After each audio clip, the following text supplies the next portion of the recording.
بات کرتے ہیں اسلام کی اور قیمت لگا دیتے ہیں اپنے ضمیر کی.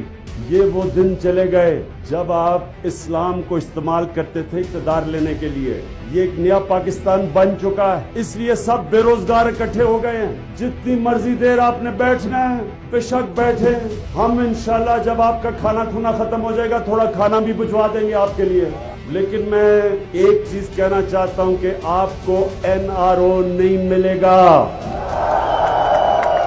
یہ لوگوں کو اصل بات بتائیں کہ آپ کیوں جمع ہوئے ہیں صاحب. اصل بات یہ ہے کہ ان کے سارے کرپشن کے کیسز ہمارے سامنے آ چکے ہیں. جس سطح کی کرپشن ہوئی اس ملک میں ان سب کو ڈر لگا ہوا ہے کہ باری سب کی آ جانی ہے, باری سب کی آ جانی ہے. جنہوں نے اس ملک کے اوپر 10 سالوں میں 4 گنا زیادہ قرضہ پاکستان پہ چڑھایا ہے. 60 سال میں پاکستان کا قرضہ 6000 ارب تھا. پچھلے 10 سالوں میں جب یہ سارا گلدستہ اکٹھا ملک کے اوپر حکومت کر رہا تھا 6000 ارب سے 30,000 ارب پر ملک کا قرضہ پہنچا. کیسے پہنچا یہ کوئی بتائے. آپ کے گھر کے اوپر ایک گھر پہ 4 گنا زیادہ قرضہ چڑھ جائے گا تو آپ پوچھیں گے تو صحیح ہوا کیا, کدھر گیا پیسہ, کیا جوئے میں لٹا دیا پیسہ. اور جیسے جیسے ٹائم گزر رہا ہے ہماری حکومت کو پتا چلتا جا رہا ہے کہ یہ پیسہ گیا کدھر. زیادہ تر ان کی جیبوں میں گیا ہے. پیسہ چرایا, ہنڈی حوالے سے پیسہ پاکستان سے باہر بھجوا دیا جس کو منی لانڈرنگ کہتے ہیں. ملک کو مقروض کر دیا. یہ سب اربوں پتی بن گئے. ان کے بچے اربوں پتی ہے. کبھی سنا ہے ایک ملک میں 3 دفعہ وزیر اعظم, اس کے 2 بیٹے اربوں روپے کی پراپرٹی میں رہتے ہیں لندن میں. ان سے حساب پوچھو تو کہتے ہیں ہم تو پاکستان کے شہری نہیں ہیں. فائنانس منسٹر اس کے والد سائیکل کی دکان, ان کے سائیکل کی دکان تھی والد کی, وہ بھی آج اربوں پتی ہے. اس کے بیٹے بھی اربوں پتی ہیں.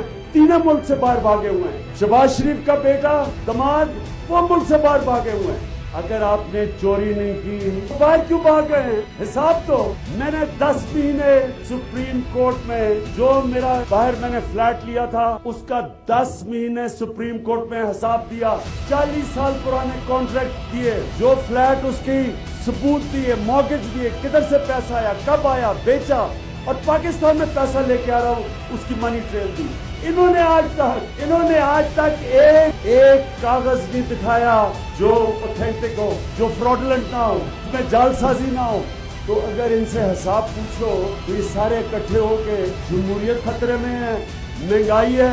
اور یہ میں آج گلگت کے باشعور نوجوانوں یہ سمجھے کہ کرپشن کیا چیز ہے. 22 سال میں نے اس کے خلاف جدوجہد کی ہے. 22 سال. یہ جب مجھے کہتے ہیں, یہ جو سارے اکٹھے ہو کے سمجھتے ہیں کہ میں ان کو پریشر کریں گے, مجھے بلیک میل کریں گے اور میں پریشر میں آ کے NRO دے دوں گا, یہ سب سمجھ جائیں کہ 22 سال میں نے 22 سال صرف ایک چیز کی وجہ سے سیاست کی ہے. ان چوروں کی جو انہوں نے ملک کو جو نقصان پہنچایا ہے, جو ملک کو لوٹا ہے, اس کرپشن کے پیچھے میں نے جدوجہد کی. اور میں نے اللہ سے وعدہ کیا تھا انشاءاللہ ایک دن آئے گا. ان لوگوں نے میرے ملک میں غربت پیدا کی, بے روزگاری پیدا کی, ملک کو مقروض کیا.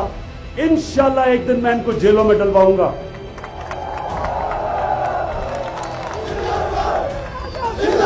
اور پیسہ اس لیے نہیں ہوتا کہ یہ سارے لوگ مل کے ملک کا پیسہ چوری کرتے ہیں اور پھر باہر بھیج دیتے ہیں.